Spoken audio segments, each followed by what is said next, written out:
Ladies and gentlemen, I think I'm live. Hopefully, the quality is what it needs to be today. I've got hardwired internet, baby. It's been a while. I've got it fixed. You've got it fixed after your beautiful weekend in the sun. I hope you enjoyed it. Make sure you let me know in the comments where you're watching this from. I will give as many shout outs as I possibly can. But today is the beginning of regular live content on United People's TV, on the Facebook page, on the YouTube page, aiming for 9:30 to 9:45 every single morning. It's 9:45 today, maybe it'll be 9:30 tomorrow. But it's going to be all the latest transfer news that happens as it happens, as well as stuff that keeps going on during the day. And no doubt there's going to be plenty of updates when it comes to Manchester United. But today's video, as you can see from the title, as you can see from the thumbnail, it's all about Jadon Sancho. Now, the Sancho last summer, we know how painful that was. We all watched it unfold, and United were left empty-handed. Jadon Sancho didn't join. He stayed at Borussia Dortmund. Now, fast forward a year. Jadon Sancho had a bit of a sketchy start to the season at Dortmund, but finished on absolute fire. I think 13 goals, maybe in his last 18 appearances. Absolutely dominant in the England squad. The Euro starts on Friday. Can United get a deal done for Jadon Sancho before Friday? That's going to be the purpose of this video's discussion. Going to run through the latest updates from Fabrizio Romano over the weekend. Important to hear what he has to say, as well as a couple of updates from Germany too. So make sure you subscribe. If you're down below, make sure you get your comments in. Where are you watching it from? Anything else you want me to talk about after Jadon Sancho, or any questions about Jadon Sancho, let me know. But let's look through this together. And it all starts with Fabrizio Romano. Obviously, the guru, the man himself, he's had this to say over on Instagram over the weekend. Let me increase that so you can see the size. Look at that. Full screen, baby. Let's run through the updates from Fabrizio. Quickly before we do, in fact, where are we watching it from? We've got Roger Moore watching. Is it Roger Moore? I don't think it's Roger Moore. He's dead. He's watching from Uganda. Mark, where's that? Biafra land. We've got Bruno watching over in South Africa. Got Idu watching in Nigeria. We've got Kangogo from Kenya. Someone watching from France. How you doing, buddy? Nigeria again. You're all over the place. Really enjoy these live videos. I want to do them regularly. I really, really do. I've been slacking on the channel for quite a while. I'll be honest. I think you've seen it. I've seen it. Everyone's seen it. But hopefully the internet is working as good as it should be now, so that we can actually have a discussion. And make sure, as I said, any questions you want me to answer, get them in on the super chats and I'll run through them. But let's look at this Fabrizio Romano update. This is what he's saying. He said, Man United are working for Sancho. Well, we were working for Sancho last summer, weren't we? Jeez, worked all bloody summer. That didn't really work. It says that Sancho's our main target again. That's quite an important thing because, I mean, you all know my stance on the fact that United need a defensive midfielder. I think it's the most important thing that we could do this summer. But at the moment, we are not really in the market for one. Ruben Neves, is he a defensive midfielder? I think he's maybe more box-to-box, but he's certainly got that linked to his game. 35 million. Arsenal, apparently. Not United. And Ndidi, not. There's no links really to any defensive midfielder. It's all about Sancho, apparently. Now, United have restarted contacts to sign Jadon Sancho, direct talks with the players' camp on personal terms. Now, remember, this is quite an important thing here. Jadon Sancho, he agreed terms with United last summer. Personal terms were not a problem. The problem was the fee. And Fabrizio goes on to say that the potential contract until 2026 and salary as 1 year ago to be confirmed in United's proposal. Agent's fee has never been an issue. So there you go. The contract there until 2026 and the salary, the same salary that we offered last summer, the salary that Jadon agreed to. So therefore, that's not really going to be an issue. It's all about the price. And this is where it gets interesting. We look down in everything that Fabrizio had to say. Said no official bid to Dortmund has gone in from United, but we're planning to try again for Sancho after being one step away from signing him last summer. Dortmund have an agreement with Sancho to let him leave this summer, but only in case the right bid arrives. That's the same as last summer, but crucially, that bid needs to be less. Last summer, it was 120 million euros. Fabrizio here is saying that that's now dropped to 90 to 95 million euros. And that is very significant because, let's be honest, the only reason we didn't sign Jadon Sancho last summer was because the board didn't really feel that that he was worth that much, even though he was worth that much to how much the impact he would have made on this United team. They didn't want to fork out that much money. So the fact that we can go in now this summer at 95, that's a big deal because of everything that's happened with the coronavirus. It gives the Glazers an excuse not to spend money. So the fact that he's 20, 30 million cheaper than last summer, I think that gives United a bit of an edge. Not an edge, but it just means we're more likely to sign him, because if that price hadn't gone down, United, I'll be honest, it would have been another summer where we just dug our heels in, stood firm.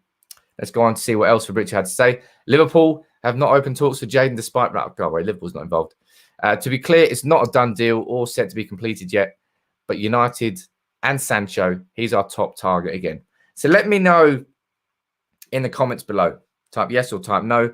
Do you think that United can get a deal done by Friday? Because I do worry about the Euros in terms of United signings. In an ideal world, we always say this, in an ideal world, United would have got our deals done before an international tournament begins. The players can be settled, and that would be brilliant.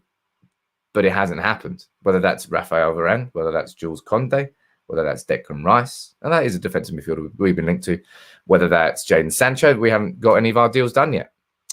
So in that sense, it's worrying, because the Euros, transfers like that don't really kick off during the Euros, do they? It sort of has to happen before or has to happen after. And I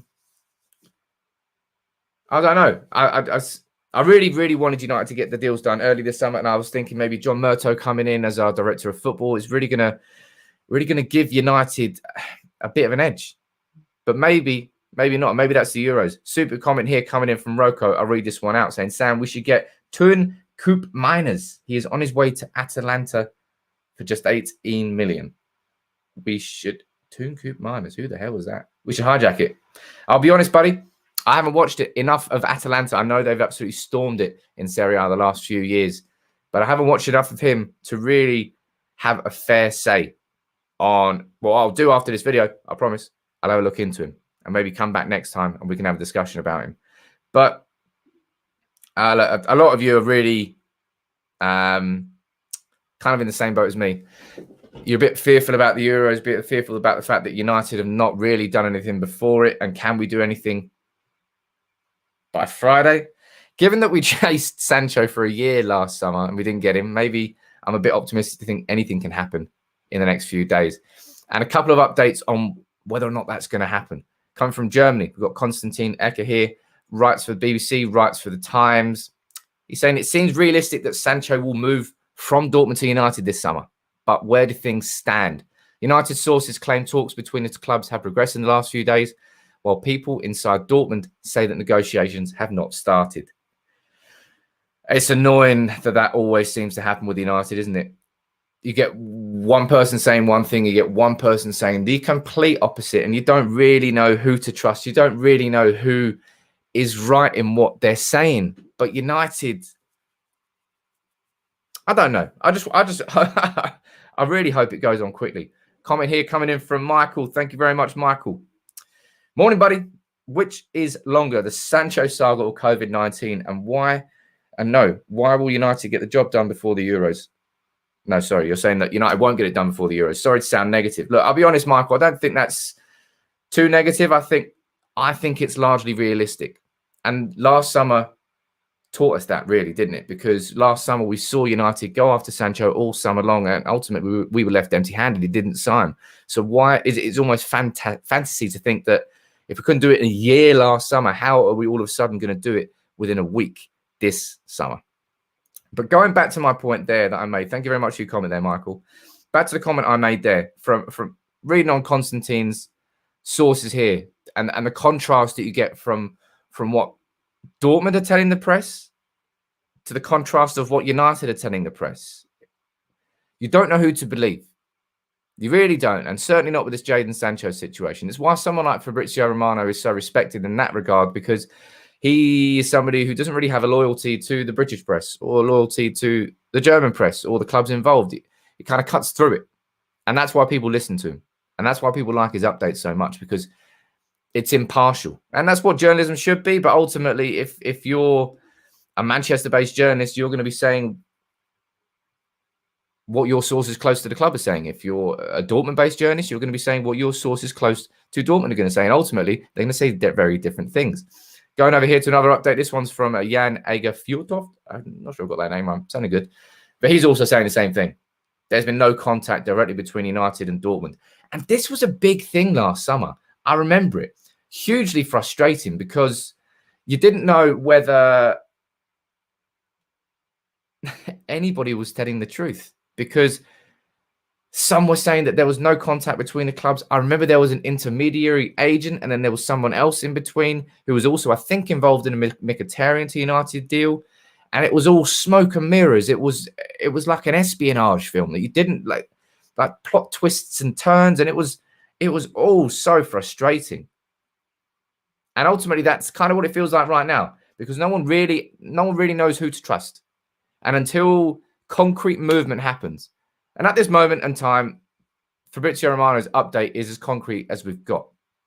Nothing has been officially announced, but talks are underway, at least between Sancho and his camp and Manchester United. But that was the easy part. That was done last summer. That should be boxed off straight away. And if he's only 95 million, I say only, I mean, it's a lot of money. But if United are willing to spend 80 million pounds on Harry Maguire to strengthen our centre-back, we should be willing to spend 95 million on a match-winning player like Jadon Sancho, the player who's glamorous, the player who comes in and takes the headlines, the player who scores the goals that win you the trophies, not the player who keeps your defence tighter at the back. They're not as glamorous signings. Everybody knows that. Right, let's read a few of your comments out here. And as I said, get your super chats in. I'll make sure I read those out. Got Alan Gordon here. He's not having a good morning. Getting really sick of the transfers. Don't take it seriously until they're wearing the shirt. Plus, the Glazers are idiots. We need about 5 or 6 signings, and the way the club treated Romero is shocking. You're spot on about Romero. The club embarrassed themselves with how they treated him. Did not deserve that. Very loyal player. Very good player. Deserved to be treated better, but United ultimately didn't get what they wanted, so they just cast him aside. And I'm getting sick of the transfer rumours, but it is the summer, and I'm a journalist, and I'm going to report on them for you. So I hope I can sort of cut through the mud and the swamp of United's transfers as such. But let's head over to the People's Person website. If you haven't already gone on there, this is the website which I run as well. Not just a YouTube channel, not just a Facebook page, website with all the latest. And this one here is very much an interesting talking point. If you haven't seen it already, David De Gea's former coach, he's gone a bit strong. A bit strong on Ole Gunnar Solskjaer. And I kind of think that's being polite. I mean, it's definitely being polite. This is what he's had to say. Where did he go down? He called Solskjaer a muffin, didn't he? Where? I can't even read it. The team has no solid spine. Desperate for a central defensive midfielder and a centre-back. Preaching to the choir here. He's saying David had been a good goalkeeper until Ole Gunnar Solskjaer came in. De Gea has been left exposed because of our midfield frailties and centre-backs being useless. Oh, God. Oh, no, sorry. That's not even the right comments. Anyway, if you haven't seen it, it's pretty hilarious. But I'll be honest, I'm not really sure what's going to go on with David De Gea and whether he's going to stay this summer or not. Let me just skip off that and go back to looking at Jadon Sancho. That's the most important thing. We've got a super comment here coming in from Dark Prince. Let me read that out for you, buddy. I get the Sancho hype, yes, but going into next season with Lindelof in defence really scares me. Don't even get me started on Fred. Excellent points again, all round. I think we can all agree, and we have always agreed, really, that United cannot really be considered title contenders when you've got Fred and McTominay in midfield. I think Fred and McTominay in midfield is a game where if you really need to set up and have a defensive counter-attacking formation, in those huge, Fergie did it. Remember, we always used to go 4-5-1 with Rooney up top on his own. So it's not the worst thing in the world playing a counter-attacking formation in certain occasions. The problem is with Fred and McTominay being our only real central midfielders, it takes away from United's attack. And that's when you get a defensive midfielder who's good enough on his own, you only need to play him there. You don't need to play Fred and McTominay together.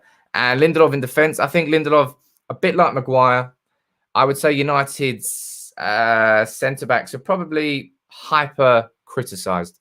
I think they probably get a little bit more stick than they really should do. That's not to say that they can't improve. Absolutely, Maguire can improve. Absolutely, Bayer can improve. Absolutely, Lindelof can improve as well. But I do think they're hyper criticised. I think Lindelof, I just don't think he's suited to the Premier League. I think the Premier League, for me, it's too physical for the style of football that Lindelof is good at. And he's very good with his feet. He's got a good passing range. He's a smart, intelligent defender. But ultimately, his flaws, just like Harry Maguire, get exposed. And when they get exposed together, they're horrible. And that's the issue, because both of them together have weaknesses that exacerbate the others. When you get someone like Bayer alongside Maguire, it kind of reduces Maguire's weaknesses a little bit. Where you played Maguire alongside Lindelof, and when it doesn't work at all possible. Now, there's lots of comments here coming in about Grealish. Obviously, he got man of the match against Romania, and he has been linked with United for a long time. But as far as I'm concerned, it's one or the other when it comes to Sancho and Grealish. Who would you rather have, Sancho or Grealish? Type in the comments now, and I'll see what you say. But I don't really think that United could possibly afford to get both of them. Comment here from Svante on YouTube. Thank you, buddy. Is Trippier really an important signing to make this summer when we have Maguire and Lindelof in centre-back? They need the competition much more. I think it's very important to get Trippier. I think the success that we've seen with Luke Shaw and Alex Telles, it's clear that Solskjaer wants to repeat that. And you can understand why he wants to repeat it, because you look how much you got out of Luke Shaw because of it. So that's why someone like Trippier, if we can get him for 10, 12, 15 million, that's an excellent squad addition. It's nowhere near the priorities that we have, but if we can do that and it not take away from the other, then we should do it. Dark Prince here following up on his first comment. I'll toss a ball in the air. Lindelof versus my gran. Odds on my gran to win it. I'd probably beat Lindelof in the air, and I've currently got 1 foot. I agree. Lindelof's weaknesses do get drastically exposed in this current setup, or maybe they just get drastically exposed the whole time. But when Lindelof plays well, Lindelof does play very well. I just don't think he's as consistent as he needs to be. And when it comes to reliability in a football team, when it comes to the 2 positions, or the 3 positions that you just don't really ever want to think about when it comes to a starting 11, it's your goalkeeper and your 2 centre-backs. And right now, Ole Gunnar Solskjaer has got 2 goalkeepers who are warring for that position. You've got a captain who's injured, and you've got a partner that changes every other week. That's why you can't really build huge stability in a team when those 3 core positions that you just shouldn't have to think about as a manager, Solskjaer has to think about every single week. Interesting one. Right, let's have a look. A few more of your comments now, Fal, there saying Sancho adds more fire onto the wings. And he does. Obviously, Amad Diallo's got his first goal for Ivory Coast. Let me see if I can pull that one up, Eddie, because it was a nice little goal he scored. Scored his first goal for Ivory Coast this weekend. I think it was at like 97th minute winner. What a guy. There he is. Let me put this on there. It's a free kick. As you can see, there's old Ahmed. Absolutely pings it into the top corner. What a lovely goal from him. But when it comes to Amad Diallo, he's young. He's raw. We don't know what to expect from him. We can't really expect too much from him at this stage. So you can't really rely on him to come in and dominate our right wing and sort the problem out there that we've had there for so long, basically since Ronaldo retired. You need someone like Jadon Sancho to come in and add a bit of fire to the wings. Let's read a few more here. But Ethan plays games. You really don't like Lindelof. Lindelof is a terrible centre-back, though, for us. And Maguire's a top centre-back on his day, but you can't blame De Gea because the keeper relies on his defenders. No keeper is good without a good defence. And I would disagree on that last comment there. You don't remember when De Gea won Player of the Year under Mourinho? I think when we finished second, we had a crap defence. We finished second because De Gea was incredible. His shot stopping was unbelievable. But it's true. The fact that... One second. I'm going to block a user there. Let me know in the comments if there's anybody who's causing any issues. I'll come elbow, little 1-2. I won't. I'll just block them. Katerina, So I lost my chain of thought there. When are you going to be releasing a video on the players going out? Okay, if you want me to do that, maybe I'll do that. I think I've made my stance clear on David De Gea this summer. It's not because I've got an anti-David De Gea agenda. I love David De Gea. There is no player who deserves more credit since Fergie retired than David De Gea as a Manchester United player. He has helped us stop falling much further than we could have fallen. We would have done if David De Gea wasn't here. But this summer feels right for United to move De Gea on. Not that I'm saying that Henderson is the real deal and complete. But for me, when it comes to United, I always remember this. When we got rid of Schmeichel, we struggled so hard for years. Between Schmeichel and Van der Sar, United went through keepers like no man's business. We had Taibbi, we had Bosnich. Barthez was a bit, well, he was good, but he was a bit bonkers. And there's plenty of others I can throw. We've got Tim Howard. There's others I can throw into it as well. And until we found Van der Sar, we struggled. Then we found Van der Sar. I was like, oh my God, this is incredible. And then from Van der Sar, we went to David De Gea. So that was brilliant. And from David De Gea, we have the opportunity to go to Dean Henderson, an academy player who wants to play for United. You kind of underestimate how important that is. And he's a very good goalkeeper. Sure, there are flaws to his game, but he is young. He's probably going to be England's number one for a good time. And he won't ever want to leave United if he becomes our number one. He could be there literally for 10 years. And for David De Gea, I think he deserves to do what he wants this summer. He's given so much to United. If he wants to leave and go back to Spain with Ederm, then he can do that. If he wants to stay at United and truly fight for his number one jersey, then let him stay at United and fight for it. But in terms of what I think is going to be going on, I think David De Gea suits leaving this summer because he's got a newborn child. Ederm stayed. She stayed in Manchester for a long, long time. Remember what it was a few years ago. Was it 3 years ago now, the fax machine? It just feels right for both De Gea and for United because we've got Henderson ready to come straight through. And we don't have to go at a list of Bosnich and Taibis and Howards until we get to a Van der Sar. We may already have that in Dean Henderson straight away. And I feel like it's an opportunity to do both of those. Sorry if anybody's spamming inside the chat. If there's anybody on YouTube that wants to get involved now and become a moderator in the chat, give me an email. I'll put my email in the comments right now. Drop me an email. I'd love to get you involved. There we go on YouTube. Sam@thepeoplesperson.com. That is my email. If anybody wants to get involved and maybe moderate the chat, keep these spammers away. That would really, really help me. And I'd love to get you all involved in the comments. I got a super chat here from Anoop. Thank you very much, Anoop. Let's get it on the screen. If Rashford does need surgery, do you think Sancho is the only attacking option we need? He will strengthen the right wing, but if Rashford is out, then we will need a reliable left winger worth looking for 30 million euros at Coman. He is open to the move. Interesting comment. Everybody let me know what you think about that in the comments below. Kingsley Coman, I think that's what you're talking about. Should United go for him? Have a look at him. And left wing, yeah, let's be honest, like left wing at United, it's all reliant on Rashford. Who else have we got that could play out there? I mean, you've seen Greenwood there sporadically. Sancho is a right winger.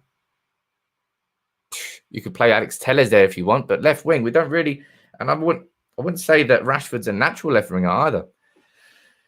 But he's most certainly the best left winger that we have at the club. And I don't think that we'll go for another attacker, if I'm honest, mate. I think the priorities really, I don't even think the priorities lie in attack. But Sancho is a player that United went for last summer and really wanted and will no doubt go again for this summer. So I think that that's going to be the only player we sign up for. I don't think we're going to ever sign a striker. Kane and Haaland, you can rule them out. Cavani on 1 year deal, Haaland next summer. That's going to be the big and exciting one. When it comes to left wing, I can't see United signing a left winger and a right winger and then signing a central defensive midfielder and a centre back. It's not going to happen. Not in the same summer, as much as we'd like it to. But let's read a few more of your comments out. So Ash Horrocks here saying Rashford should have his surgery now, not go to the Euros. You're preaching to the choir there, Ash. I mean, Rashford's been playing injured probably best part of 2 seasons now. But Rashford's like Rooney. He's got a lot of Rooney about him. And Rooney played a lot of the time, and maybe he shouldn't have played when he wasn't fit. Remember that game against Bayern when he twisted his ankle just at the end when we went 2-1 down? I think it was to Olic away at Bayern, and he came back and played. And that was the I think that was a Robin one. Went 2-0 up, didn't we? Nani scored 2. Anyway, Rooney and Rashford, very similar in the idea that even if they're not 100% fit, they won't tell people they're 100% fit because they just want to play for United. Rashford's in that game, and I can't use that as a slight against him, but that comes down to the manager, Ole Gunnar Solskjaer, saying, look, you're not fit, Marcus. Rest. And I'd love to see Rashford miss the Euros, not because I wanted to miss the Euros, but it would help United so much for Rashford to have like 6 weeks off, a little bit of surgery, sort the niggles. That would be amazing. I just don't think it's going to happen. He cares too much. Someone there, fair enough, you're saying you can play Dan James out on the left, but if Rashford's ineffective on the right, then what is Dan James on the left? And Dan James is pretty ineffective on the right, let alone on the left. Someone there saying you can't compare Rooney with Rashford. It's really hard. I don't get. I think maybe it's just a modern football fan. The hyper criticism that players get. He's not Rashford. He's nearly got. Well, how many goals have he even scored this year? He scored 23, 22 last year, one behind Martial, who fell off a fucking cliff. But Rashford still got more than 10 goals and more than 10 assists. And he was still one of the most important players, played pretty much every game for United this season.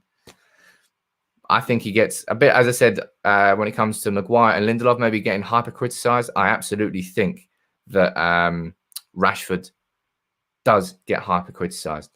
And he's turned himself into a role model, man. I love what Rashford has done. Another comment here from Anoop. Big up, Anoop. Please compare Ruben Neves and Rice from One Football. Neves outperforms in every aspect. Available for 35 million. You all know, if you watched me last summer, I'm sure plenty of you did.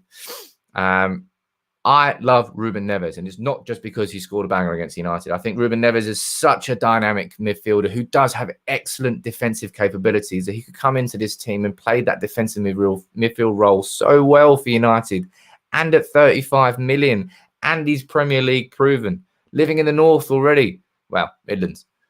It just makes sense for so many in my opinion, it makes sense for so many reasons, and it frustrates me the fact that we're not after him. Look, Declan Rice, I'm sure he's excellent at what he does. And I was speaking to a few West Ham fans at the weekend, and they're like, look, man, he's a 50, 60 million pound player. But because of the premiums, because of the Premier League tax, because of the United tax, because of the English tax, it's going to be 80, 90 million.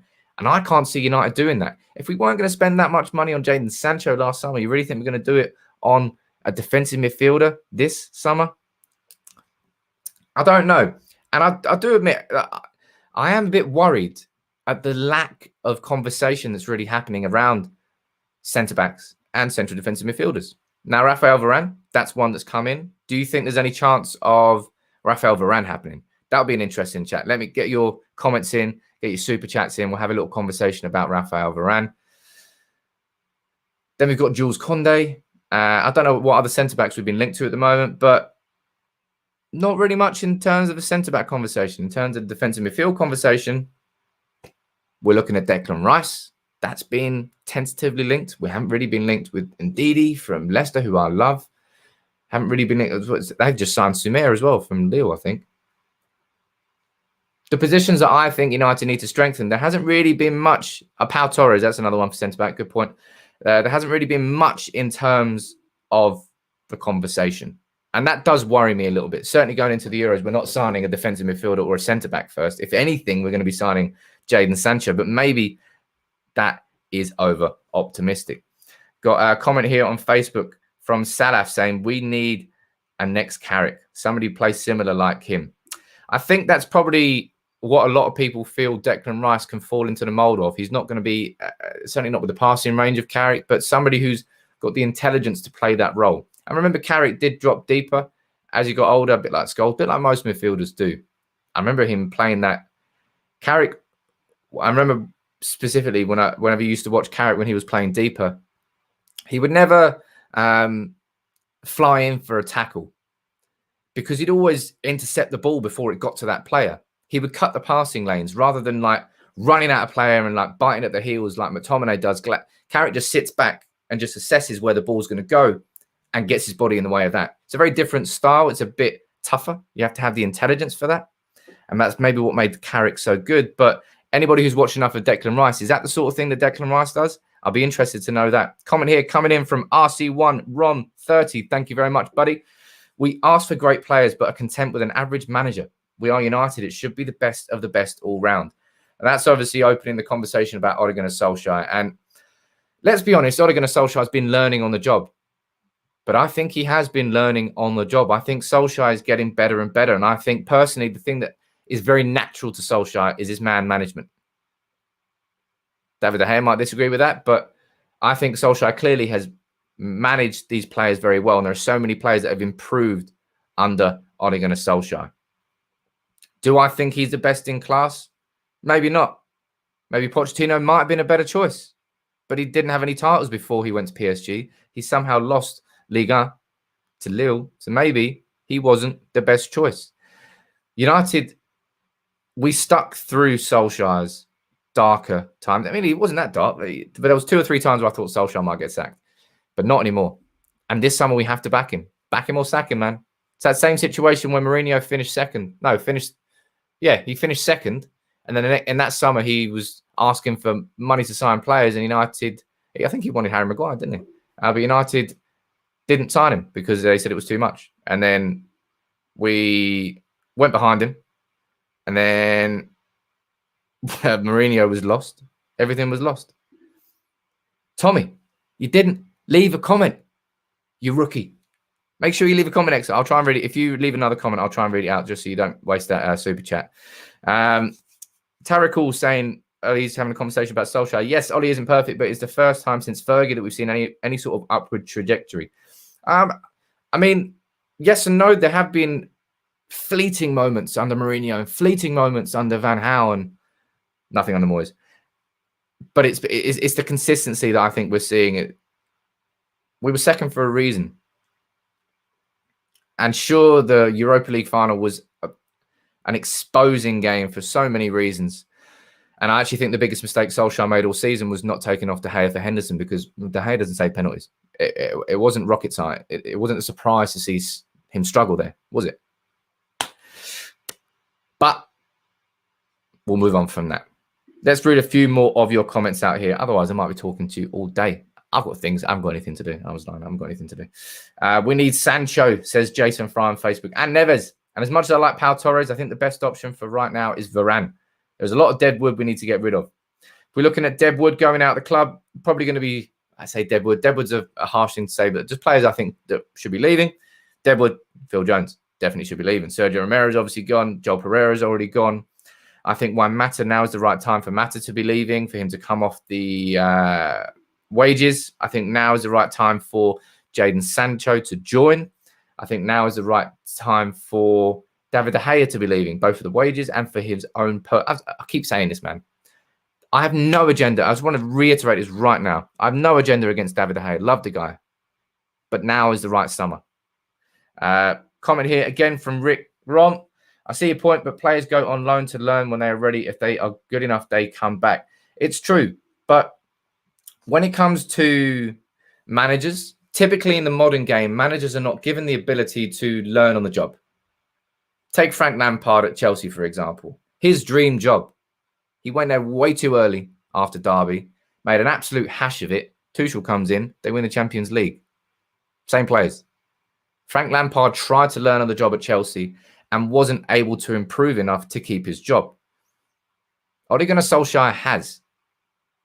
He really, really has. So many players are better than where they were before Ole came in. Martial, that season. Greenwood, Rashford, our strikers have certainly come on. We're scoring goals left, right, and centre. Centre-back, there's plenty that we need to improve. And there's a lot that Solskjaer needs to learn too. But he's being given the chance to learn on the job. And it's a rare thing in the modern game. And I think that's probably what's causing the conflict between a lot of United fans and what is going on. But I'm confident the next season, you can get this bad boy in, get Sancho in, get a defensive midfielder in, get a centre-back in. I think United are going to have a squad capable of challenging next season. I really, really do. I don't know whether I don't know whether that's going to be Varane at centre-back. I don't know whether that's going to be Rice, a defensive midfielder. I don't know who it's going to be, but it has to be somebody. United cannot go into next summer genuinely expecting to challenge for the Premier League and the Champions League if we do not sign a defensive midfielder and a new centre-back. That is simple. So Sancho, as excited as I am about Sancho, and I kid you not, I am so psyched for the idea that Sancho is going to come in. A defensive midfield and a centre-back, they are more important. So let's see what happens there. But I tell you what, I enjoyed this stream. I don't think there's any issues with the quality. I think it's running smooth. Thank you for all your super chats. There's loads of you watching now. So I'll give you 5 seconds to hit that subscribe button down there. Hit the notification bell. Join United People's TV. Get involved. If you're watching on Facebook, make sure you drop a like. Make sure you share this. And make sure you join me tomorrow. I will be here 9:30 to 9:45. That's what I'm going to be aiming for every single day, apart from Wednesday when I've got an appointment in the morning. But don't judge me for that.